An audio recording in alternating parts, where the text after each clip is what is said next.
Um, Tell me a little bit about yourself and the security, sectors and stuff you work with. Okay, so I've been working in the security field since I graduated college, about 30 years. I've worked in a number of different sectors. Primarily healthcare is my major sector of security, but I've worked in K through 12, warehousing, transportation, and a number of others throughout my career. Have you been involved with any security audits? Yes, I've done a number of audits for schools and hospitals, specifically around workplace violence and specifically active shooter. So we recommend a number of different things for schools and review with them how they develop their policies and procedures in relation to responding to active shooter. Okay.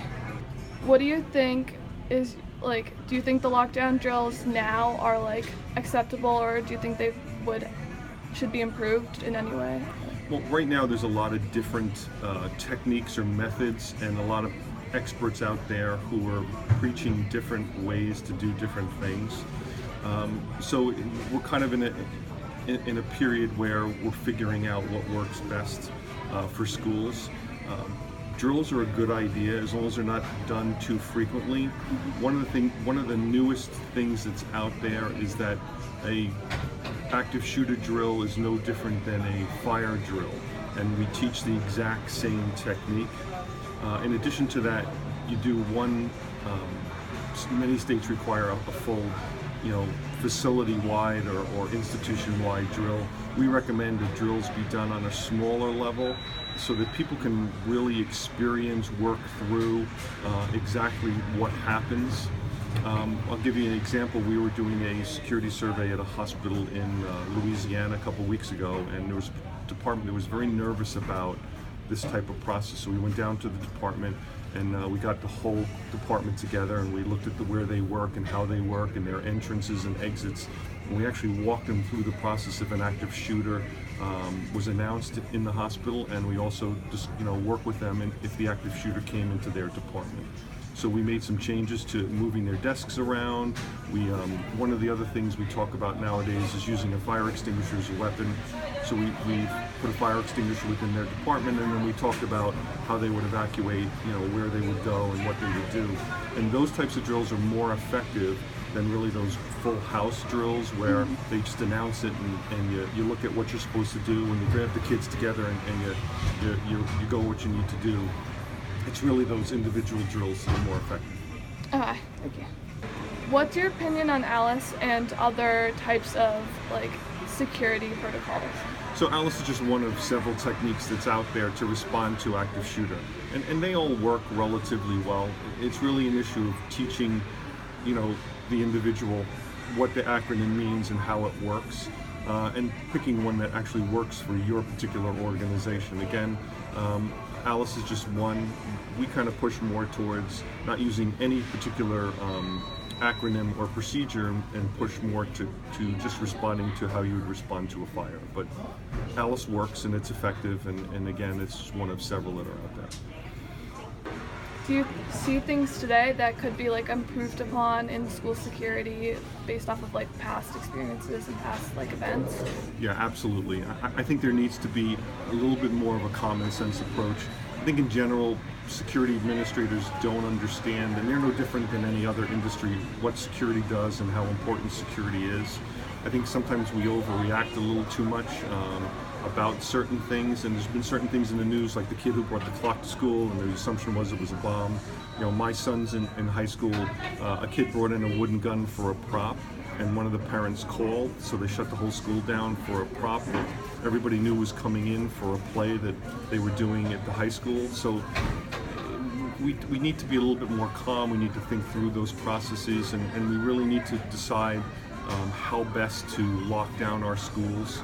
A lot of times, and again, the example of my son's high school, they keep it, it's locked down during the day when the students are in there, but after school, when the kids are doing other things, sports and everything else, it's wide open.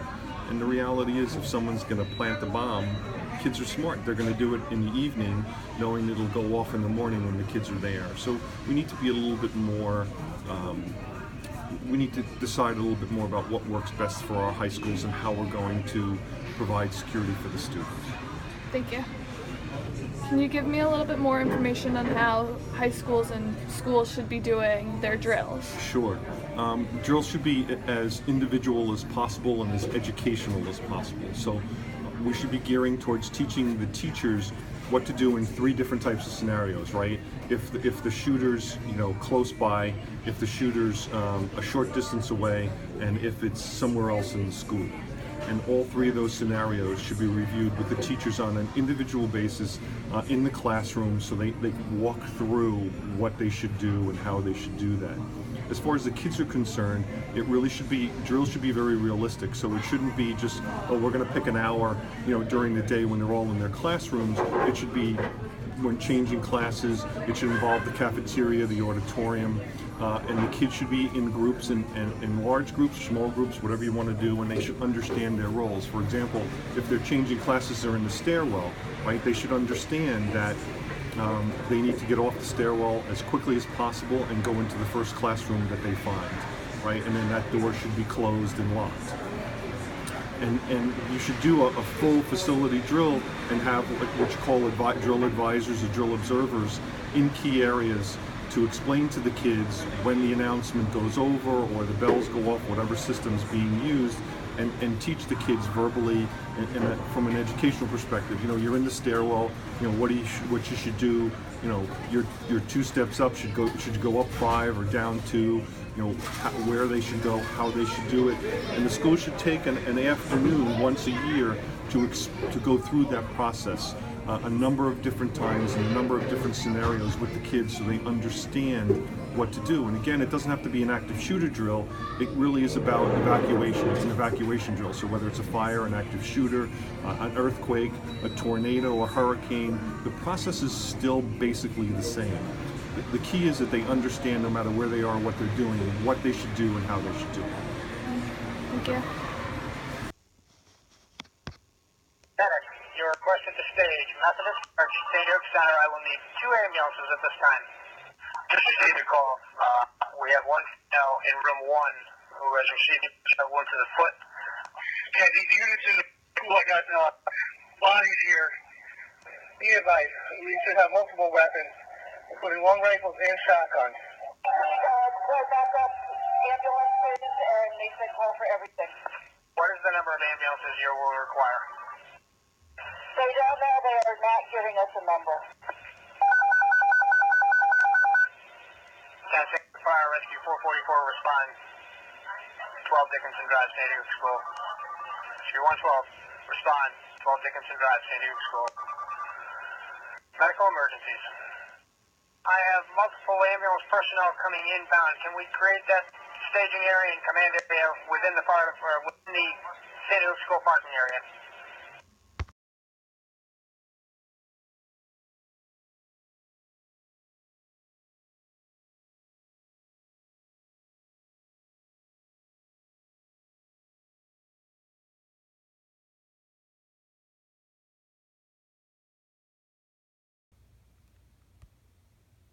There's so many victims now to talk about. 26 innocent lives lost, and Dan, I know you have more on that.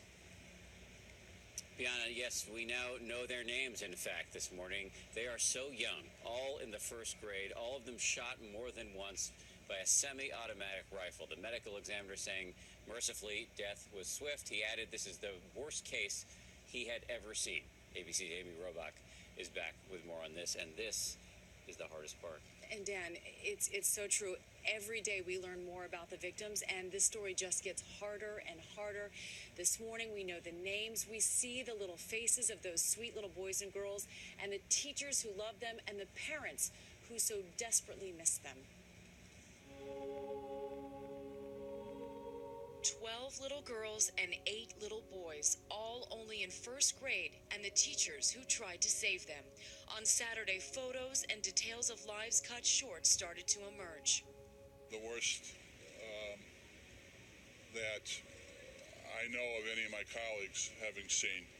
Noah Ponzer had just turned 6. His twin sister survived the shooting, but Noah did not. 7-year-old Grace McDonald, family members telling ABC News, our daughter Grace was the love and light of our family. Words cannot adequately express our sense of loss. Anna Marquez Green, the daughter of a jazz musician, her father says they're struggling to work through this nightmare. Catherine Hubbard's family said in a statement Saturday, "We ask that you continue to pray for us and the other families who have experienced loss in this tragedy."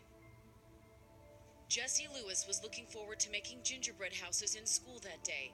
He was in Victoria Soto's class. She, just 27 years old. Her family says she was shielding some of her first graders when she died. Lauren Rousseau had just started as a full-time teacher in September. She was having the best year of her life, her mother said. Mary Sherlack, the school psychologist, in a statement Saturday, her family said that Mary felt like she was doing God's work by helping children. She headed towards the shooter when the assault began. Joined by the school's beloved principal, Dawn Hucksprung, a mother herself, it is now believed she turned on the PA system when the shooting started so others could be warned of the danger that had invaded their school. It is so difficult to find the right words after seeing how much this community has lost, but somehow, some way, the father of little Emily Parker found those words when he spoke to cameras outside of a Newtown church. As the deep pain begins to settle into our hearts, we find comfort, reflecting on the incredible person that Emily was, and how many lives that she was able to touch in her short time here on earth. Emily was bright, creative, and very loving, because those are the gifts that were given to her by her Heavenly Father. The strength that she gave us and the example that she showed to us is remarkable. She is an incredible person, and I'm so blessed to be her dad. I don't know how to get through something like this. My wife and I don't understand how to process all of this and how to get our lives going. I'm not mad, because I have to make sure that I use this event to do what I can, to do whatever I can, to one, make sure that my family and my wife and my daughters are taken care of, and that if there's anything that I can do to help anybody at any time, anywhere, that I'd be willing to do that. A typical lockdown is, in public schools at least, lock the door, turn off the lights, close the blinds, put all the kids in one place away from where anybody walking by could see, if there's a window or whatever. Lock down, lock down! Everyone over to the corner, everyone over to the corner!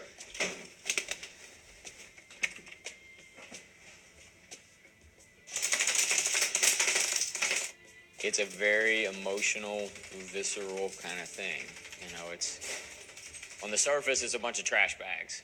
But if you pause for a second and you close your eyes and you look at those trash bags and you see them sitting in those desks and you see them as your kids or your students, it becomes very real very fast. Multiple hits, multiple hits, multiple hits, multiple hits. We have 2 survivors. Out of 18 students, 2 made it. So that is the lockdown procedure for the vast majority of school systems in this country. We have 18 kids and they're all put in one place. Light goes off, lock the door, but again, a locked door is not going to stop somebody coming to get big body counts. So they come through the door, they turn the light on. As cliched and terrible as it sounds, it's fish in a barrel. You know, it takes no skill to do a lot of damage very quickly. Lockdown procedure is fantastic until the guy actually gets through the door, and then it's pretty terrible. This time, instead of placing them in one spot or placing them in 2 or 3 spots, we have students spread throughout the room. All right, Mark, try not to stay any longer, still under 10 seconds. You saw we're throwing foam balls and, bean bags. 1 out of 18. So we went from 16 out of 18 to 1 out of 18.